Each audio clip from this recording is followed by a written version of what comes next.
Welcome back to the Deep Dive. Today we're exploring a topic that sits at the heart of modern healthcare innovation: precision medicine. For years, we've talked about tailoring treatments to the individual, using genetic, environmental, and lifestyle data to deliver therapies that aren't one size fits all. That vision is no longer futuristic. It's happening now. But as always, innovation doesn't exist in a vacuum. Precision medicine brings massive regulatory and manufacturing challenges that could determine how quickly and how equitably these therapies reach patients. Let's start with the scale of the opportunity. Analysts project that the global precision medicine market will exceed $175 billion by 2030, growing at double-digit rates year over year. We're seeing approvals for CAR-T therapies, gene therapies, and targeted oncology drugs that would have been unimaginable 2 decades ago. But here's the catch: every one of those therapies has to pass through regulatory scrutiny and be manufactured consistently, safely, and at scale. And that's where the road gets complicated. From a regulatory standpoint, the traditional frameworks weren't designed for this. Drug approvals used to be relatively linear: Phase 1 through Phase 3 trials, followed by a single large-scale manufacturing process. Precision medicine flips that model. A CAR-T therapy, for example, might be made from a patient's own cells. That means every batch is essentially unique, and regulators like the FDA and EMA are forced to redefine what consistency even means. How do you apply traditional GMP standards when every product is individualized? And the agencies are trying to adapt. The FDA created its Oncology Center of Excellence to help evaluate therapies that cross traditional boundaries. They've also leaned into programs like the Breakthrough Therapy designation, which has cut years off development timelines for personalized drugs. In Europe, the EMA launched initiatives like PRIME to accelerate promising therapies while maintaining rigorous oversight. Japan, meanwhile, has pioneered conditional approvals for regenerative medicines, allowing therapies to reach patients earlier with ongoing post market monitoring. These are real examples of regulators rewriting the playbook to keep pace with science. But let's be honest, speed comes with risk. One recent study in Nature showed that about 40% of advanced therapy developers struggle to meet CMC requirements. That's chemistry, manufacturing, and controls. It's not because the science doesn't work, it's because manufacturing at scale is so hard. Regulators want robust, validated processes. Companies are often building the airplane while they're flying it, trying to design manufacturing systems in parallel with clinical trials. That tension creates delays, extra costs, and sometimes setbacks in approvals. On the manufacturing side, the challenges are just as daunting. Traditional biologics already push the limits of complex supply chains, but precision medicine adds layers. Individualized products, short shelf lives, and often highly specialized storage and transport needs. Take autologous therapies. If a patient's cells have to be harvested, shipped to a facility, engineered, and then returned for infusion, any misstep in the chain of custody can invalidate the treatment. That's not just an operational headache, it's a patient's life on the line. And let's talk cost. Manufacturing a single dose of a gene therapy can cost hundreds of thousands of dollars, and in some cases, more than $1 million. For example, the gene therapy Zolgensma was launched with a price tag of around $2.1 million per patient, making it one of the most expensive drugs in history. Regulators and payers are grappling with the question: how do you balance the promise of a potential cure with the economic reality of delivering it at scale? This is where technology is starting to play a role. Digital twins of manufacturing processes, AI driven quality controls, and modular cleanroom setups are all being piloted to streamline production. But here's the reality check: while the pilots are promising, few of these solutions are fully validated in the eyes of regulators. That gap between innovation and regulatory acceptance creates bottlenecks that every precision medicine developer has to navigate. The other big piece here is global alignment. The FDA, EMA, and Japan's PMDA often share similar goals, but their processes and requirements aren't always harmonized. For a company launching in multiple regions, this can mean running separate comparability studies, duplicating documentation, and juggling timelines that don't align. In a field where patients can't afford delays, those inefficiencies are painful. So, where does that leave us? Precision medicine is unquestionably the future. The science is there, the patient need is undeniable, and regulators are trying to adapt. But without solving the manufacturing bottlenecks and regulatory mismatches, we risk creating a world where only a fraction of patients ever see these treatments, and even then at astronomical costs. One way to really see the challenges of precision medicine is through specific case studies. Take CAR T therapies, for instance, like Novartis's Kymriah or Gilead's Yescarta. When these first hit the market, they were hailed as game changers for certain blood cancers. But very quickly, the industry realized that manufacturing them consistently was an enormous hurdle. Each dose takes roughly 2 to 3 weeks to produce, and failure rates during manufacturing were reported to be as high as 10 to 20% in the early days. Imagine being a patient waiting for your own cells to come back, and then being told the batch failed. That kind of risk is unacceptable, yet it's still a reality companies are working to solve. On the gene therapy side, consider Zolgensma for spinal muscular atrophy. It's a one time treatment that can transform lives, but it requires large quantities of high quality viral vectors to deliver the therapy. Right now, viral vector manufacturing is a bottleneck across the industry. Analysts estimate that demand for vectors is growing at nearly 20% per year, but supply hasn't caught up. That means many companies are literally competing for access to the same limited resources, slowing down both development and commercialization. And then there's the regulatory angle layered on top of these cases. Regulators have been supportive, but cautious. For example, the FDA has been clear that potency assays, tests to prove a therapy will actually work, are critical. But designing a robust potency assay for a therapy that's custom made for each patient is not straightforward. Companies often struggle to create assays that regulators find both reliable and reproducible. That's one reason why we've seen multiple complete response letters, or CRLs, issued in this space. Not because the therapy concept doesn't work, but because the supporting data package around manufacturing isn't convincing enough yet. So, how are companies responding? One trend we're seeing is the move toward automation and closed systems. Instead of dozens of manual steps by lab technicians, companies are piloting robotic cell culture platforms and fully enclosed bioreactor systems. These tools reduce the risk of contamination, cut down on human error, and make processes more reproducible. It's not just about efficiency, it's about building systems regulators can trust. Another promising development is modular manufacturing facilities. Rather than building one massive fixed plant, companies are designing modular cleanroom suites that can be scaled up or down depending on demand. This helps manage cost, because remember, building a single cell and gene therapy facility can easily top $200 million. It also helps manage technological obsolescence. If a new platform emerges in 5 years, a modular setup can adapt, whereas a fixed facility might become outdated. Digitalization is also becoming essential. Companies are investing in electronic batch records, advanced analytics, and digital twins of their manufacturing processes. These systems can flag deviations in real time, predict potential bottlenecks, and generate the kind of transparent data trails regulators want to see. The shift from paper to digital may sound simple, but in practice, it's a massive cultural and operational change for organizations that have been running on legacy systems for decades.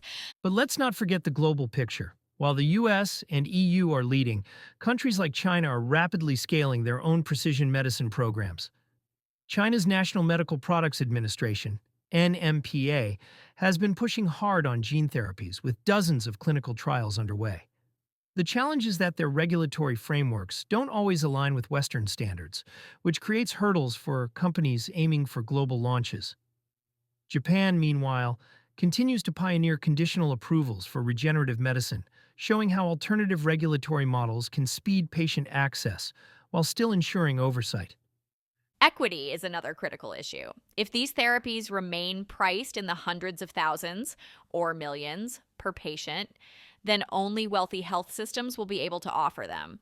That creates a global divide in access. Manufacturing improvements, supply chain resilience, and smart regulatory frameworks aren't just about science. They're about making sure these breakthroughs don't become luxuries for the few. Another huge piece of the precision medicine puzzle is the workforce itself. Unlike traditional pharma, where large scale biologics or chemical synthesis follow fairly standardized protocols, precision medicine requires specialists who can blend expertise in molecular biology, bioinformatics, regulatory science, and advanced manufacturing.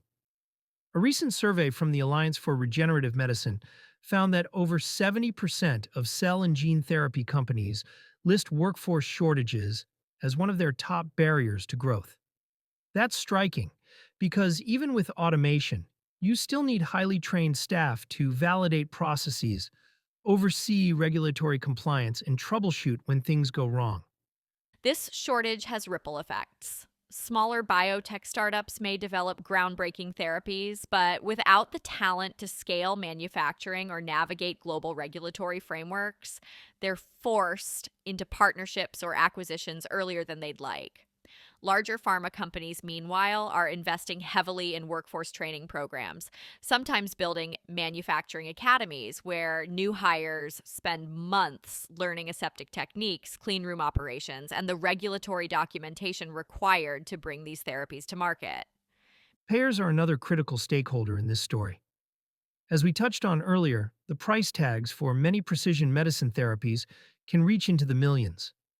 That creates immense pressure on insurers, national health systems, and even governments to figure out sustainable reimbursement models. We've seen experiments with outcomes based pricing, where payers only cover the full cost if the therapy delivers the promised results over time. For example, Novartis's Zolgensma has been offered under installment payment structures in certain markets. The challenge is that measuring long term outcomes requires robust, real world evidence systems, and not every country has those infrastructures in place. Speaking of global access, it's important to recognize that precision medicine doesn't exist in a vacuum. In low and middle income countries, many health systems are still struggling to deliver basic medicines and vaccines consistently. Introducing ultra personalized therapies raises difficult ethical and logistical questions. How do you allocate resources in a way that balances cutting edge innovation with broader public health needs?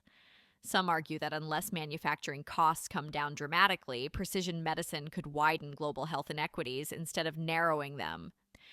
Looking ahead, one of the most promising innovations is the move toward allogeneic, off the shelf therapies. Instead of creating a custom therapy for each patient, like an autologous CAR-T, companies are working on engineering donor cells that can be banked, stored, and used across multiple patients. If successful, this approach could slash production times from weeks to days and reduce costs significantly. But the science isn't simple. The biggest hurdle is immune rejection. Patients' immune systems often attack donor cells. That's why researchers are experimenting with gene editing tools like CRISPR to create universal donor cells that can evade immune detection. The role of AI and advanced analytics in manufacturing also can't be overlooked. Companies are piloting AI driven systems to monitor bioreactors in real time, predicting when a batch is drifting out of specification before it actually fails. In fact, McKinsey estimates that applying advanced analytics to biopharma manufacturing could reduce batch failures by up to 30%, saving companies hundreds of millions annually. The caveat, of course, is that regulators want transparency. Companies need to explain not just the output, but the logic behind the algorithms for trust. Collaboration is becoming a necessity, not an option. No single organization has all the expertise, infrastructure, and regulatory alignment needed to bring precision medicine fully mainstream. We're seeing public private partnerships, industry consortia, and even cross border collaborations designed to share data, harmonize regulatory approaches, and expand manufacturing capacity. The Darwin EU initiative in Europe, for example, is creating a federated network of health data sources that will ultimately help regulators and sponsors track outcomes more effectively. The hope is that these kinds of collaborations can prevent duplication, accelerate learning, and ultimately get therapies to patients faster. One of the most important aspects of precision medicine that often gets overlooked is patient diversity. Historically, clinical trials have underrepresented key populations: older adults, women, racial and ethnic minorities, and those with multiple chronic conditions. Yet, these are exactly the groups who stand to benefit most from precision approaches. Regulators are beginning to act. In the US, the FDA recently released guidance emphasizing trial diversity, and in the EU, regulators are pushing for broader representation as part of approval submissions. Without that inclusivity, we risk therapies that work well in narrow groups but fail in the populations that actually need them. This is where decentralized and hybrid clinical trial models come into play. By allowing patients to participate from home through telemedicine, remote monitoring, and digital platforms, companies can recruit more diverse populations across geographies and socioeconomic backgrounds. A Deloitte survey found that decentralized approaches can reduce trial dropout rates by up to 60%, while also improving demographic representation. That's critical for precision medicine because the therapies often rely on biomarkers that vary significantly across populations. Now, let's talk about data privacy and ethics. Precision medicine generates an incredible amount of personal information: genomic sequences, electronic health records, even real time monitoring from wearables. The promise is that all of this data leads to highly personalized care, but the risk is that sensitive information could be misused. Questions of ownership, who controls genetic data, the patient or the institution, are becoming urgent. Regulations like HIPAA in the US and GDPR in Europe set boundaries, but gray areas remain. For example, can insurers use genomic risk data to adjust premiums? Can employers access health risk profiles? These aren't just technical questions, they're ethical ones, and how we answer them will shape trust in the field. On the regulatory front, we're also seeing increased focus on companion diagnostics, tests that are essential for identifying which patients will respond to which therapies. The FDA has made it clear that when a therapy requires a diagnostic, both must be reviewed together. That creates additional complexity for sponsors. It's not just about developing a therapy, it's about aligning manufacturing and regulatory approval for the diagnostic as well. And if that diagnostic isn't widely available or affordable, access to the therapy becomes limited. Now, let's shift to the global perspective. Precision medicine is advancing at different speeds around the world. In the US, agencies like the FDA are fairly agile with accelerated approval pathways, while the EMA is investing in initiatives like Darwin EU to build infrastructure for real world data integration. In Asia, China's NMPA has launched programs to accelerate genomic based therapies, and Japan's PMDA is developing regulatory frameworks tailored to regenerative and precision products. But with different standards across regions, companies face the challenge of designing strategies that meet divergent expectations. Harmonization through groups like ICH is slowly progressing, but for now, global development often means running parallel regulatory and manufacturing playbooks. Another fascinating area is the rise of digital twins in precision medicine manufacturing. A digital twin is a virtual replica of a process or even a patient. In manufacturing, this allows companies to simulate bioreactor runs, test changes in cell culture conditions, or predict outcomes without risking an actual batch. In the clinic, digital twins of patients, built from genomic, proteomic, and clinical data, could help predict how someone might respond to a therapy before they ever receive it. These technologies are still emerging, but they highlight just how much precision medicine is blurring the line between biology, technology, and computation. Finally, let's touch on patient affordability and health equity. Even as the science advances, there's a risk that precision medicine becomes a privilege of wealthy health systems or private payers. The World Health Organization has already warned that Access inequities could grow if pricing models don't evolve. Some proposals include tiered pricing based on national income levels or global manufacturing hubs that produce therapies at lower cost for emerging markets. Without deliberate strategies, the risk is that we create a two-tiered system. Patients in high-income countries get the benefits of precision medicine, while those in low-resource settings are left behind. One of the biggest bottlenecks for precision medicine isn't in the lab, it's in manufacturing scale up. When you think about therapies like CART or individualized genetic treatments, every dose can be as unique as the patient. Unlike traditional biologics, where you can run massive bioreactors and produce millions of identical vials, precision medicine often requires small batch, highly controlled production. That's both a regulatory and logistical challenge. Manufacturing regulators are asking tough questions. How do you guarantee consistency when every run is essentially a batch of one? The FDA has issued guidance that focuses heavily on comparability, essentially requiring sponsors to prove that variations in process or scale won't compromise safety or efficacy. In practice, that means building robust quality by design frameworks where critical process parameters are monitored in real time and deviations are addressed immediately. This is where advanced manufacturing technologies come in. Closed system processing, microfluidic bioreactors, and even 3D bioprinting are being piloted as ways to create smaller, cleaner, and more reproducible production environments. For example, the National Institute for Innovation in Manufacturing Biopharmaceuticals, NIIMBL, in the US, has supported projects that reduce cell therapy production costs by nearly 70% using modular automation. That's not just a cost advantage. It makes regulatory validation easier because closed automated systems reduce human error and contamination risk. Another critical piece is the rise of contract development and manufacturing organizations, CDMOS.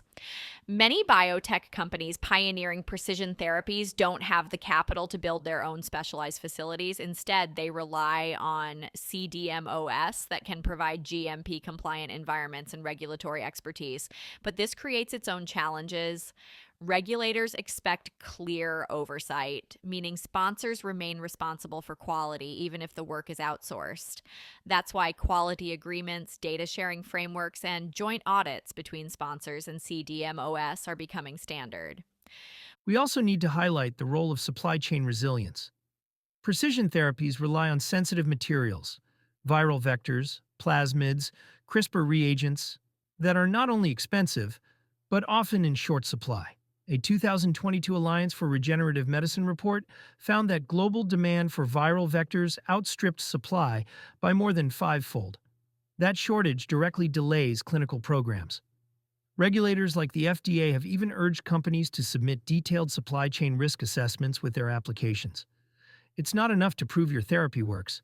You have to prove you can reliably make it.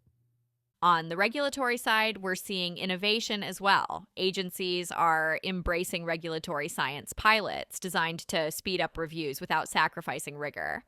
The FDA's Emerging Technology Program, for example, allows companies to meet with regulators during development to validate novel manufacturing processes in real time. In Europe, the EMA is experimenting with rolling reviews and adaptive pathways for complex biologics.